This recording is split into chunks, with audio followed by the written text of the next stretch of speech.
Shalom, bien-aimés dans les Seigneurs, de partout où vous nous suivez, que le Dieu Tout-Puissant vous bénisse. Et je vous salue tous au nom du Seigneur Jésus-Christ. Aujourd'hui, c'est un jour merveilleux, encore une fois, que l'Éternel Dieu nous accorde, afin que nous puissions parler de sa parole, afin que nous puissions également nous encourager, nous édifier les uns les autres par la parole de Dieu.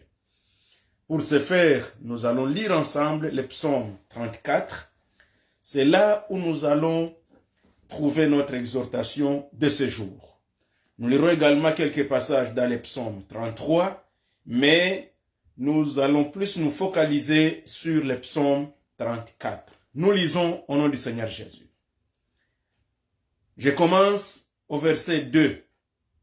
Je bénirai l'Éternel en tout temps, sa louange sera toujours dans ma bouche. Que mon âme se glorifie en l'Éternel, et que les malheureux écoutent et se réjouissent. Exaltez avec moi l'Éternel, célébrons tous son nom. J'ai cherché l'Éternel et il m'a répondu. Il m'a délivré de toutes mes frayeurs. Quand on tourne vers lui les regards, on est rayonnant de joie, et le visage ne se couvre pas de honte. Quand on tourne vers lui les regards, on est rayonnant de joie et le visage ne se tourne pas, ne se couvre pas de honte. 7. Quand un malheureux crie, l'Éternel entend et il les sauve de toutes ses détresses. L'ange de l'Éternel campe autour de ceux qui les craignent et il les arrache au danger. Verset 9. Sentez et voyez combien l'Éternel est bon. Heureux l'homme qui cherche en lui son refuge. Craignez l'Éternel, vous ses saints, car rien ne manque à ceux qui les craignent. Les lionceaux éprouvent la disette et la faim, mais ceux qui cherchent l'Éternel ne sont privés d'aucun bien.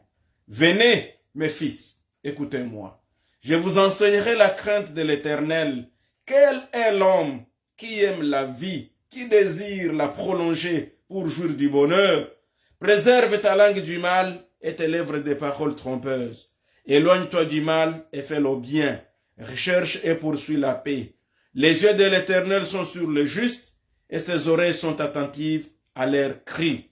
L'Éternel tourne sa face contre les méchants pour retrancher de la terre leurs souvenirs. Verset 18. Quand les justes crient, l'Éternel entend et il les délivre de toute leur détresse. 19.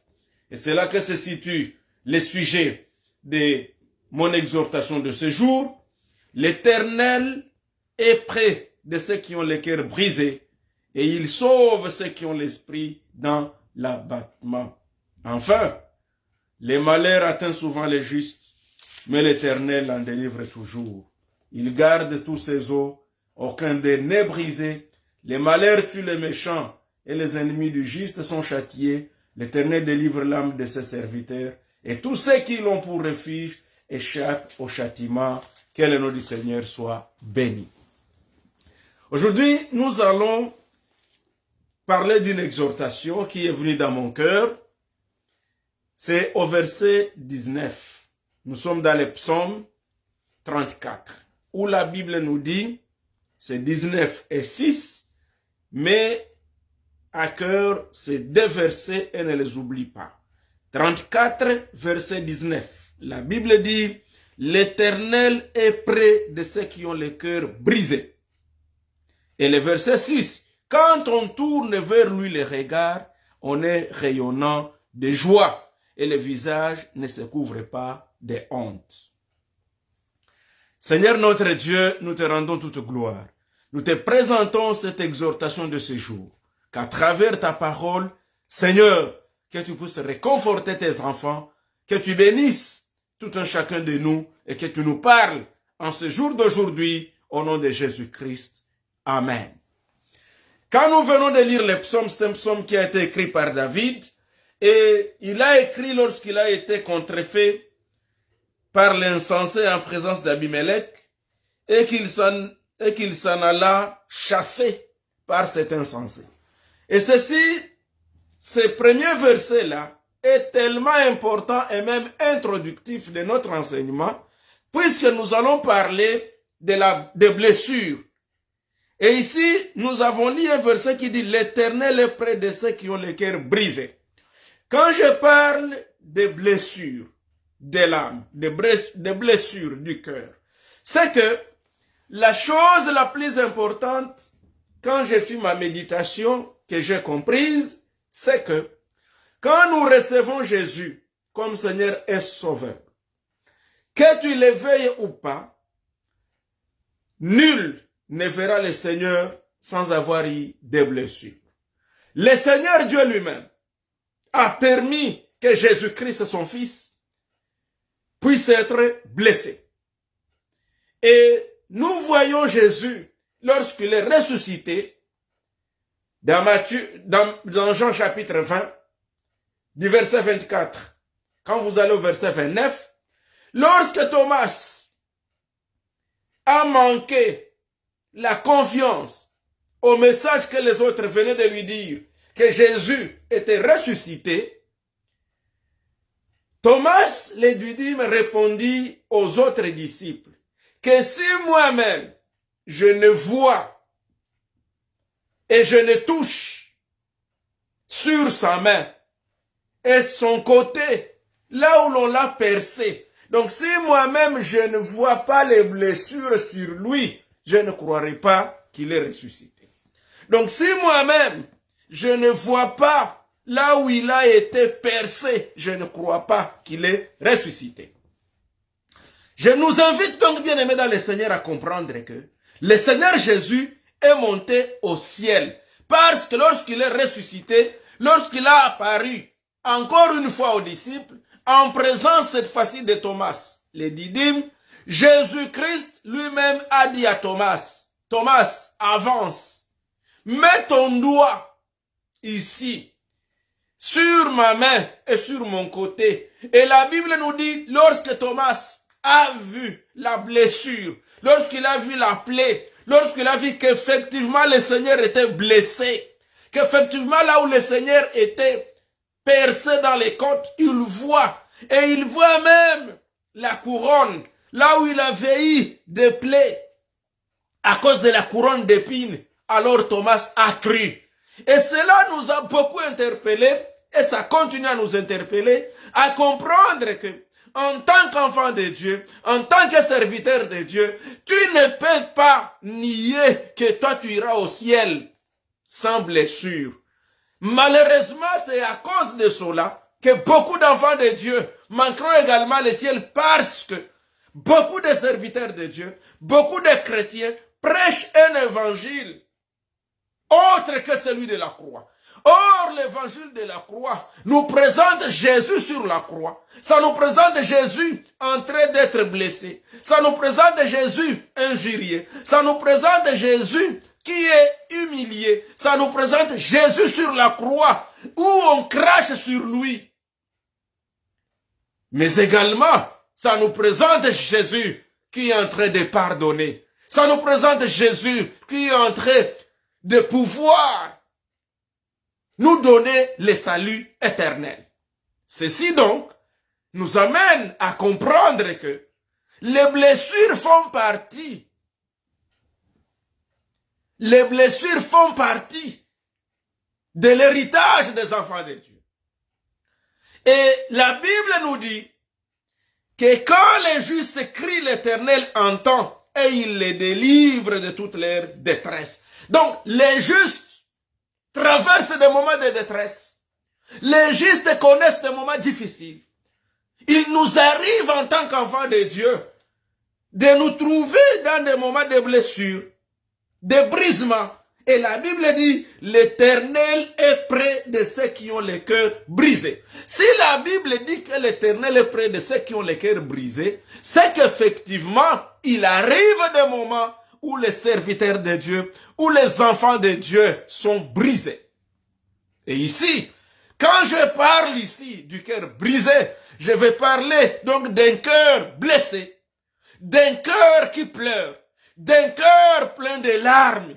Et aujourd'hui, la bonne nouvelle, c'est que L'Éternel est près de ceux qui ont le cœur brisé. Je ne sais pas ce qui fait que ton cœur soit brisé, mais je sais une chose, c'est que, en tant qu'enfant de Dieu, et d'ailleurs l'image que je peux bien vous donner pour que vous me compreniez très bien, regardez, tous les enfants naissent.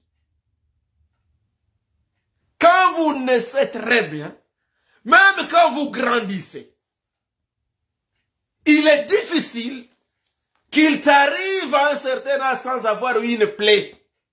Sur tout un chacun de nous, sur tous nos corps, il y a des cicatrices. Peut-être tu as été piqué, je ne sais pas, par une moustique. Un moustique. Ou tu as été piqué, je ne sais pas, par quoi que ce soit. Ou un jour tu t'es cogné et tu t'es blessé. Il y en a même quelqu'un qui se cogne et tu veux sortir juste pour aller dans la salle de bain. Et voilà, tu te cognes sur le mur et tu as un petit doré là-bas. Et ça crée une blessure sur toi. Tout comme tu peux avoir des petites plaies. Tout comme il peut t'arriver que tu te coupes sans le vouloir. Tu peux même chercher à te gratter toi-même. Et tu te fais des blessures. Cela montre en suffisance qu'en tant qu'enfant de Dieu, qu'en tant que chrétien, on ne peut pas aller au ciel sans avoir eu des blessures sur cette terre. Et quand nous sommes blessés, qu'est-ce qui nous blesse? On peut être blessé par ses amis, on peut être blessé par ses voisins, on peut être blessé par les autres chrétiens, tout comme on peut être blessé par ceux-là qui sont loin ou comme ceux qui sont près. Mais l'élément qui est important que nous devons mettre à l'esprit, c'est que l'Éternel est toujours près de ceux qui ont le cœur brisé. Certaines choses font qu'on soit brisé. Parmi les éléments qui amènent qu'un enfant de Dieu ait une blessure intérieure, une blessure dans l'âme, un enfant de Dieu, une servante du Seigneur, un serviteur de Dieu, ce qui blesse souvent et qui vous donne même des cicatrices dans le cœur, des cicatrices dans votre âme, à telle enseigne que vous vous sentez frustré. La première chose, j'appelle ça le rejet. Et ici la Bible nous dit, nous parlons du psaume de David lorsqu'il contrefit l'insensé en présence d'Abimelech et qu'il s'en alla chassé par lui. Donc ici, quand vous êtes chassé, quand vous êtes rejeté, ça crée une blessure. Tu te dis, mais pourquoi moi on ne fait pas de moi? Pourquoi on me est pour rien? Cet élément-là, le fait d'être chassé, on peut vous chasser dans un foyer, on peut vous chasser dans une famille, on peut vous chasser même dans l'église, on peut vous chasser même au travail, on peut vous chasser même en famille. Tu peux être là, tu es un enfant en famille, mais tes parents te disent, tu nous as tellement déçus qu'on ne veut plus de toi. Et même, je me rappelle, quand on était encore tout jeune, la plupart d'entre nous, je connais des amis qui étaient chassés, même dans leur famille par leurs parents, parce qu'ils ont crié au Seigneur Jésus comme Seigneur et Sauveur. Et aujourd'hui, il y en a qui sont chassés parce qu'ils ont reçu Jésus comme Seigneur et Sauveur dans leur vie. Bien-aimé, si tu as été chassé à cause de Jésus, la Bible te dit et te réconforte ce jour que l'Éternel est près de ceux qui ont le cœur brisé. Et quand on tourne vers lui les regards, on est rayonnant de joie. C'est-à-dire, si on t'a chassé parce que tu as tourné ton regard vers le Seigneur Jésus, si on ne veut pas de toi dans une entreprise ou dans une société ou au travail, parce qu'on se rend compte que toi, tu as une lumière qui brille, que toi, il y a quelque chose qu'ils n'ont pas, c'est-à-dire qu'ils sentent la présence de Dieu autour de toi, à telle enseigne que dès lors que eux, ils ne veulent pas entendre la parole de Dieu, ils commencent à te rejeter, ils ne veulent pas de toi. Mon frère, ma soeur, ne sois pas découragé, ne pleure pas, essuie tes larmes, car la Bible nous dit, quand on tourne vers lui, les regards, on est rayonnant de joie et le visage ne se couvre point de honte. Que ton visage ne soit pas couvert de honte à cause du rejet.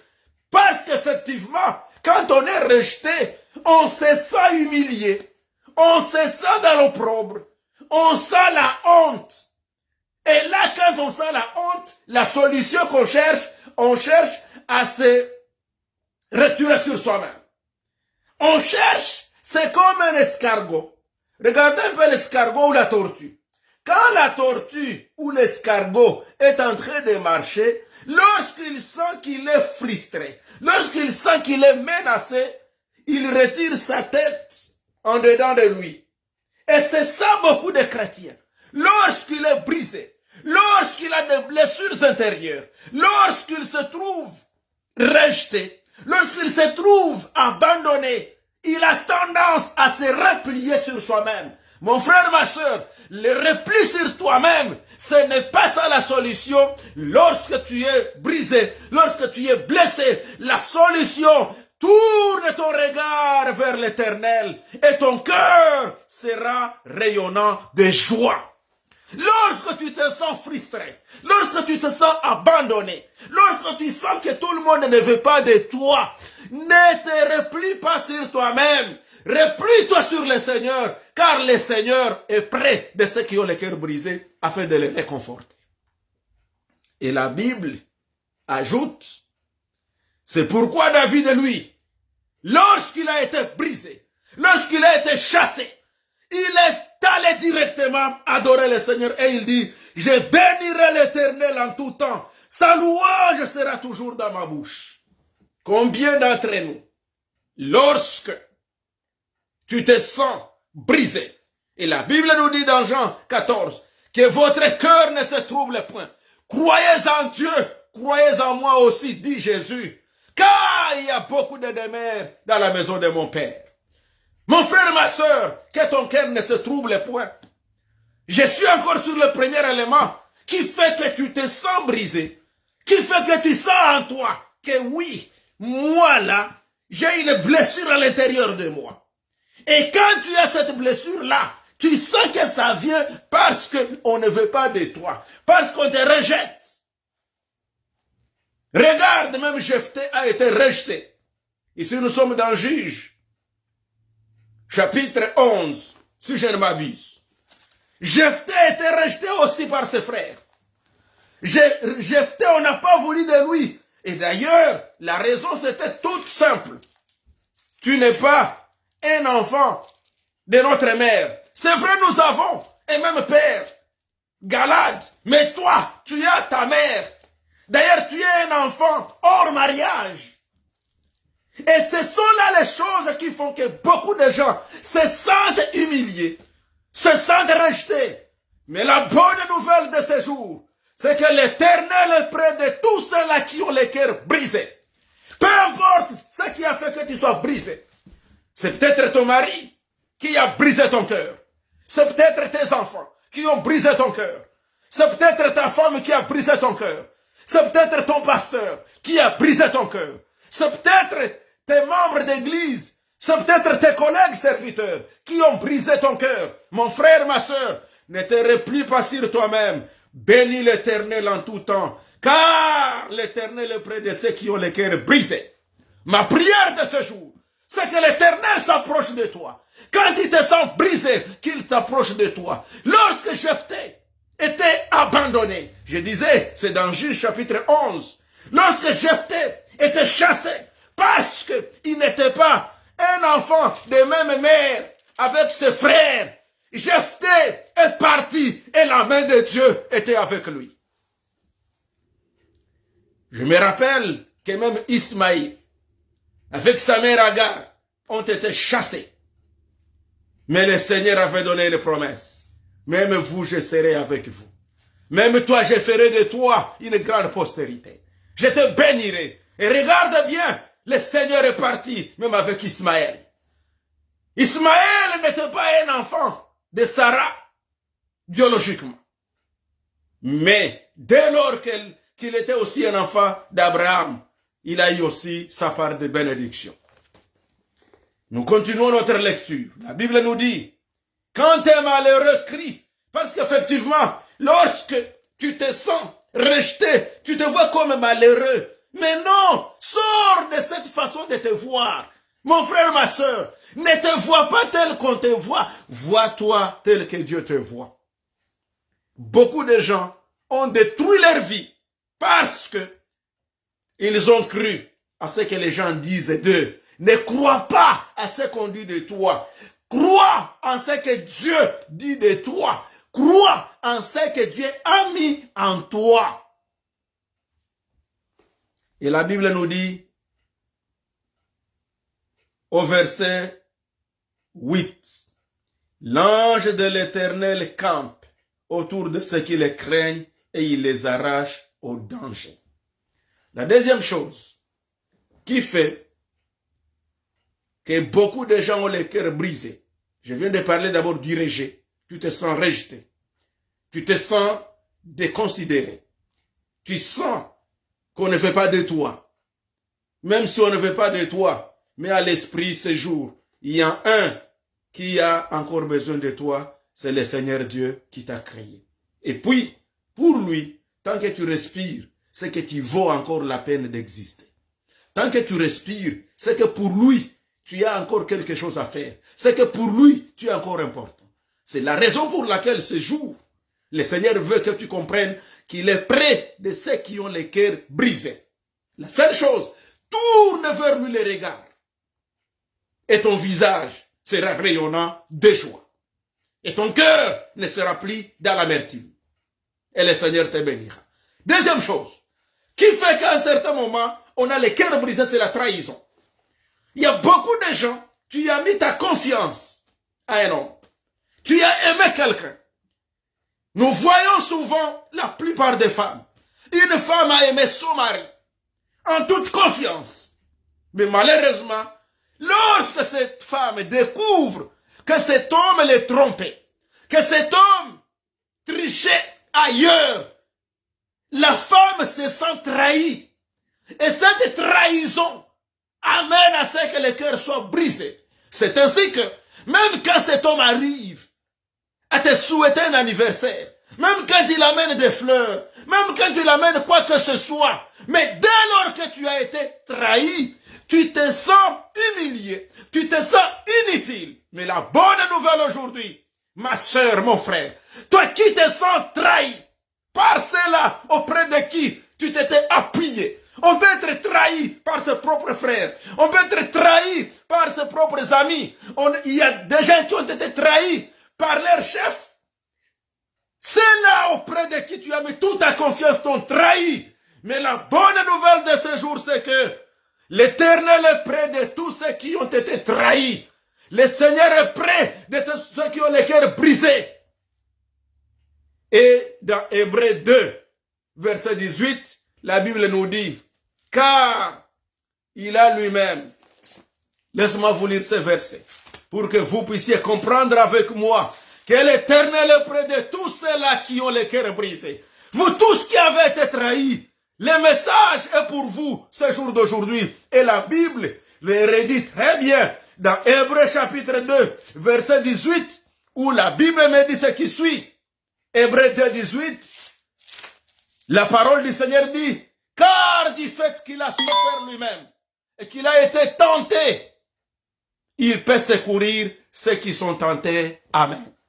Car lui-même, Jésus a été trahi. Il sait comment la trahison fait mal. Rappelons-nous de Jésus, lorsqu'il était réuni avec ses disciples. Jésus est en train de leur donner du repas. Ils mangent ensemble. Et Jésus, la Bible nous dit que son cœur était vraiment brisé. Comme il savait déjà le cœur de Judas Iscariote. Il dit, l'un de vous ici me trahira. Et tout le monde se disait, et c'est moi Seigneur, et c'est moi Seigneur. Et lorsque le tour de Judas Iscariote est arrivé, le Seigneur lui dit, tu l'as dit, c'est toi le traître, tu m'as trahi. Et Jésus même dit, il aurait fallu que celui qui me trahira n'ait pas été né. Ça signifie quoi? Jésus lui-même, ayant vécu la trahison, il peut secourir tous ceux qui sont trahis. C'est pourquoi, quand tu es trahi, mon frère, ma soeur, la Bible nous recommande, tourne vers lui le regard, pour que ton regard soit toujours rayonnant, rayonnant de joie. Mais aussi une bonne nouvelle, c'est que dans toutes choses que le Seigneur permet pour toi, il y a toujours un bien pour toi qui est caché quelque part. Tant que tu continueras à craindre Dieu, des fois, les traîtres, des fois, celui qui te fait la trahison, il est en train de t'élever sans qu'il s'en rende compte. Souvenons-nous, c'est là qui avait trahi Joseph, ses propres frères. Lorsqu'ils l'ont chassé, lorsqu'ils l'ont rejeté, ils ne savaient pas qu'ils étaient en train de l'amener sur son chemin d'élévation. Oh, gloire à Dieu. Ceux qui ont les cœurs brisés, vous qui avez été chassés, vous qui avez été rejetés, et vous qui avez été trahis, ou qu'il est encore, regardez la référence de Joseph. Joseph a été trahi par ses propres frères. Joseph a été chassé par ses propres frères. Mais pendant qu'il est chassé, il l'amenait sur son chemin de bénédiction. Peux-tu t'imaginer que c'est sur ton chemin de trahison, c'est sur ton chemin de rejet, c'est sur ton chemin de blessure que tu es en train d'aller petit à petit vers l'accomplissement des promesses de Dieu dans ta vie. C'est pourquoi, lorsque David a compris cela, puisque même David a été trahi par ses frères, David aussi a même été trahi par son propre fils Absalom. Comprenez donc que la trahison peut venir de n'importe où. Mais la bonne nouvelle, c'est que lorsque nous tournons les regards vers le Seigneur, nous avons le visage rayonnant de joie. Car il est près de tous ceux qui ont le cœur brisé. Et il sauve ceux qui ont l'esprit dans l'abattement. Tu sens l'esprit dans l'abattement. Et tu te dis, mon Dieu, pourquoi ça? Pourquoi ceci m'arrive? Je vais vous dire une chose. Ça t'arrive parce que tu as les choix de Dieu sur toi. Parce que beaucoup de gens, beaucoup de chrétiens, nous avons toujours cette question. Pourquoi moi? Oui, c'est toi, car c'est toi qui es choisi. Et tu dirais, pourquoi Joseph? Car c'est Joseph qui avait la promesse d'être premier ministre. Pourquoi Jephthé? Car c'est Jephthé qui devait sauver toute la génération des Galades. Et pourquoi David? Car c'est David qui devait détrôner Goliath. Et c'est David qui devait être roi. Et tu me diras encore, pourquoi moi? Parce que c'est toi qui as la promesse de Dieu. Donc comprenez que ceux qui ont la promesse de Dieu, c'est pourquoi au verset 20 la Bible dit, les malheurs atteignent souvent les justes, mais l'Éternel l'en délivre toujours. C'est toujours ça la question de la plupart d'entre nous chrétiens. Pourquoi moi? Pourquoi c'est à moi que ça arrive? C'est à toi que ça arrive, car c'est toi qui as la promesse de Dieu. Et dans mon langage, on dit, on ne jette des pierres que sur un arbre fruitier. Donc, si en toi il n'y avait rien, tu ne serais pas victime de ce dont tu es victime aujourd'hui. Mais aussi, c'est sur toi que la promesse de Dieu s'accomplira pour que tes ennemis réalisent que tu as cru à un Dieu réel.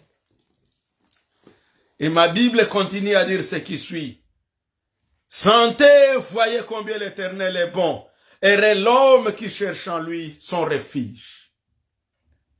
Craignez l'Éternel, vous, ses saints, car rien ne manque à ceux qui le craignent. Gloire au Seigneur Jésus.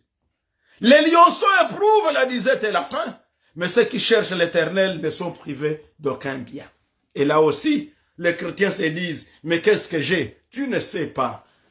Bien-aimé dans le Seigneur, regarde bien ton parcours et tu te diras quelque part, merci Jésus, car ce que tu avais permis pour moi, je ne savais pas que c'était sur le chemin de ma bénédiction. Et là, ça devient intéressant. Si Joseph n'avait pas été haï par ses frères, il n'allait pas se retrouver premier ministre et ses frères ne finiraient jamais à s'agenouiller devant lui. Waouh! Qui sait que c'est ton malheur qui est un escalier pour t'amener au lieu où le Seigneur a voulu que tu arrives. Regarde là où tu es aujourd'hui. Peut-être, si tout marchait bien, tu ne serais pas là où tu es aujourd'hui. Or, c'est là que tu es aujourd'hui que tu comprends que oui, le Seigneur a répondu à ta prière. Ainsi, le psaume 33, la Bible nous dit, Heureuse la nation dont l'Éternel est Dieu. Heureux le peuple qu'il choisit pour son héritage. Quand vous êtes choisis, acceptez aussi les combats des grands. Il existe un combat pour tous ceux-là qui sont choisis. Tous ceux qui sont choisis. Mais la Bible dit, heureux la nation dont l'Éternel est Dieu. L'Éternel regarde du haut des cieux et il voit tous les fils de l'homme et tous les habitants de la terre, lui qui forme leur cœur à tous, qui est attentif à toutes leurs actions. Ce n'est pas une grande armée qui sauve le roi. Ce n'est pas une grande force qui délivre les héros. Ce n'est pas en te repliant sur toi-même. Ce n'est pas en parlant beaucoup que tu te sauveras. Non. Tourne les regards vers l'Éternel. Et tu seras toujours rayonnant de joie. En d'autres termes, adore le Seigneur. En d'autres termes, rends gloire à Dieu pour tout ce qui t'arrive. La Bible dit, rendons grâce à Dieu en toutes choses, car telle est la volonté de notre Seigneur pour nous. Tu ne sais pas que sur ce que tu es en train de passer, c'est là que le Seigneur veut te faire du bien. C'est par là qu'il veut te bénir. Tu ne sais pas, bien-aimé dans le Seigneur, quand tu décides de suivre Dieu, sans tricherie, de suivre Dieu en toute sincérité, d'être un bon chrétien, bien-aimé, il y a des choses qui t'arriveront dans ta vie et tu te diras, pourquoi moi? Oui, c'est vrai, tu as raison de le dire, mais je te réponds aussi aujourd'hui, effectivement c'est toi, car c'est sur toi que le choix de Dieu est tombé. Ce que tu vis là, c'est à cause du choix de Dieu.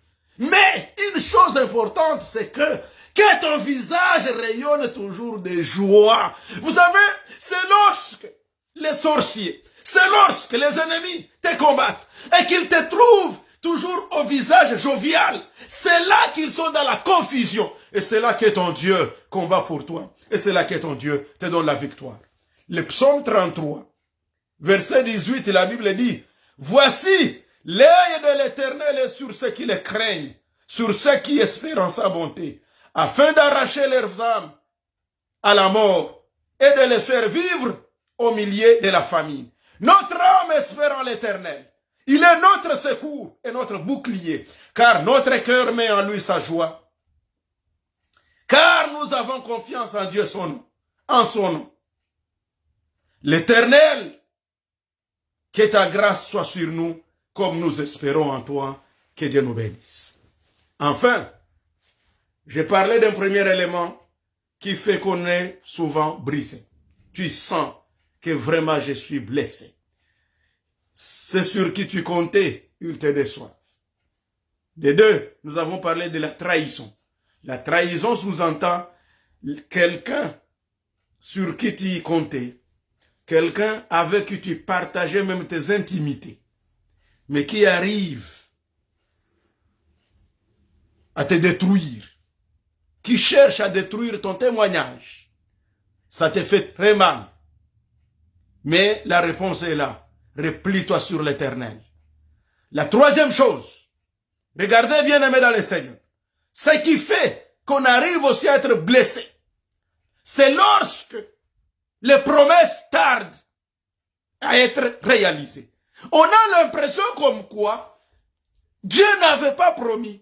Et des fois, on se dit, est-ce que réellement c'est Dieu qui m'avait dit? Oui, Dieu promet, mais il a son temps. Et aujourd'hui, des fois, ça me dérange quand je vois les enfants de Dieu qui ne croient plus qu'un Dieu quel est Dieu que nous prions. Il est capable d'exécuter même ses promesses sur nos générations. Rappelons-nous, Dieu a promis à Abraham, je ferai de toi une grande nation. Mais Abraham n'a pas vu toutes les promesses de Dieu. Il y a des promesses d'Abraham qui continuent, même aujourd'hui, à s'exécuter sur nous-mêmes jusqu'aujourd'hui. Mais pourquoi nous ne croyons pas aux promesses de Dieu? Bien-aimés dans le Seigneur, c'est la troisième chose qui fait qu'on a le cœur brisé. Quand tu vois ce que Dieu t'a dit, quand tu vois les promesses qu'il t'a données, et le temps que ça prend, tu ne vois rien. Et tu te dis, mais Seigneur, c'est quoi? Je vais te dire une chose. C'est lui qui t'a promis, ne ment jamais.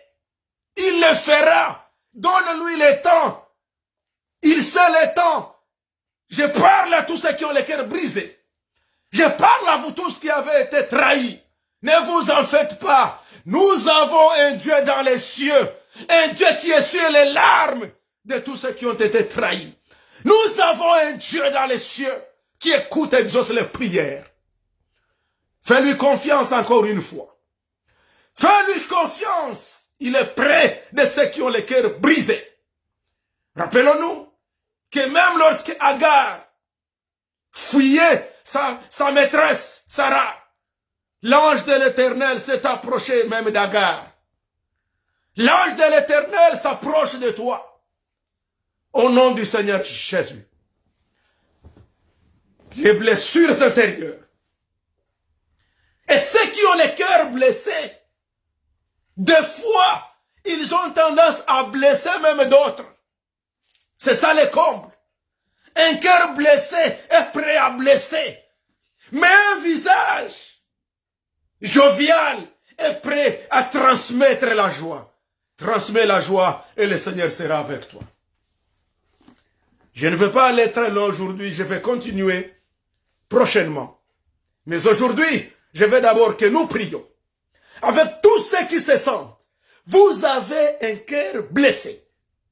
Vous êtes brisé.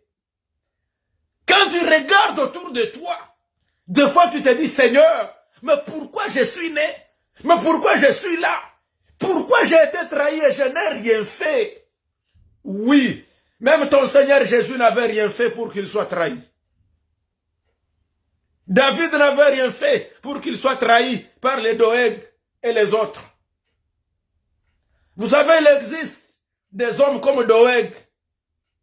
Doeg, c'est un serviteur qui ne fait que tourner pour chercher le malheur des autres. Ils sont nombreux les gens qui cherchent ton malheur. Mais la Bible nous dit, les malheurs atteignent souvent les justes, mais l'Éternel l'en délivre toujours. Que l'Éternel te délivre de ton malheur. Que le Seigneur soit avec toi. Tu te sens brisé. Ne te replie-toi sur toi-même comme un escargot. Non. Sors ta tête haute avec joie et proclame la victoire au nom du Seigneur Jésus. Proclame et attends-toi. Ta promesse est proche. Ce que tu traverses, ce sont des blessures, des plaies. Et comprends que nul n'ira au ciel sans plaie, sans blessure. Paul est parti avec des blessures sur son corps. Jésus est monté avec des plaies sur son corps. Mais dans leur cœur était rayonnant de joie. Stéphane, lorsqu'on l'a lapidé, la Bible dit, il a éclaté de joie. Il a dit, Seigneur, pardonne-les, car ils ne savent pas ce qu'ils font. Et il a même dit, je vois le Seigneur assis à la droite du Père. Quelle joie! Malgré les blessures, malgré la trahison, Stéphane n'a pas perdu. Étienne, je veux dire, n'a pas perdu sa joie. Oh, alléluia. Nous allons prier. Je ne sais pas qu'est-ce qui a blessé ton cœur. Mais maintenant, aujourd'hui, c'est la bonne nouvelle pour toi. C'est un jour merveilleux. C'est un jour où le Seigneur va commencer à te donner la joie, à s'approcher de toi, pour que ton visage rayonne de joie de nouveau. Et c'est là où le visage rayonnant de joie que la bénédiction de l'Éternel vient se reposer. Prions. Oh, alléluia. Seigneur mon Dieu, je te rends gloire. Adonai, créateur des cieux et de la terre, le seul vrai Dieu, le Dieu d'Israël, le Dieu de nous les croyants, le Dieu de Jésus-Christ, le Dieu des chrétiens, nous sommes au-devant de toi. Père, je te présente mes frères et sœurs, de partout où ils suivent ces messages. Tu connais ma sœur et mon frère. Tu sais ce qui a blessé tel ou tel autre. Tu sais ceux qui ont été trahis. Tu sais ceux qui ont été rejetés. Père, je te présente tes enfants. Ta parole nous dit que lorsqu'on tourne vers toi les regards, le visage est rayonnant de joie. Seigneur, aide mes frères et sœurs, que c'est là qui à cause de la trahison, qui à cause du rejet, qui à cause des promesses qui n'ont pas été réalisées jusqu'aujourd'hui, se trouvent retirés sur eux-mêmes, qui se disent, je ne parlerai plus à personne. Je n'aurai plus confiance à qui que ce soit. Je ne ferai plus confiance à qui que ce soit. Je ne parlerai plus de mes affaires à qui que ce soit. Oui, ils disent cela à cause de la trahison. Mais Seigneur, je te le présente. Seigneur, accorde-leur la joie. Accorde-leur la paix dont ils ont besoin. Guéris les cœurs blessés. Guéris au nom du Seigneur Jésus. Je me rappelle de ce que dit la Bible dans Jérémie. Guéris-moi, Éternel, et je serai réellement guéri. Oui, guéris ton peuple, et ils seront guéris. Guéris cette dame, guéris ce monsieur, guéris cette fille, guéris cette femme, guéris cet homme, guéris ce garçon, guéris ces enfants, Seigneur. Oh, Halarabakurishi guéris. Père, tends ta main d'amour et de compassion. Console ceux qui pleurent. Au nom du Seigneur Jésus, essuie les larmes invisibles dans leur cœur et dans leurs âmes. Et tes enfants témoigneront. Tu as consolé Jephthé, tu as consolé Joseph, tu as consolé le Seigneur Jésus-Christ lorsqu'il est arrivé auprès de toi au ciel. Tu as consolé tous les saints, console également tous tes enfants qui sont blessés au nom de Jésus. Amen. Reçois la consolation et que ton cœur rayonne de joie au nom de Jésus. Amen. Et alors, à la prochaine.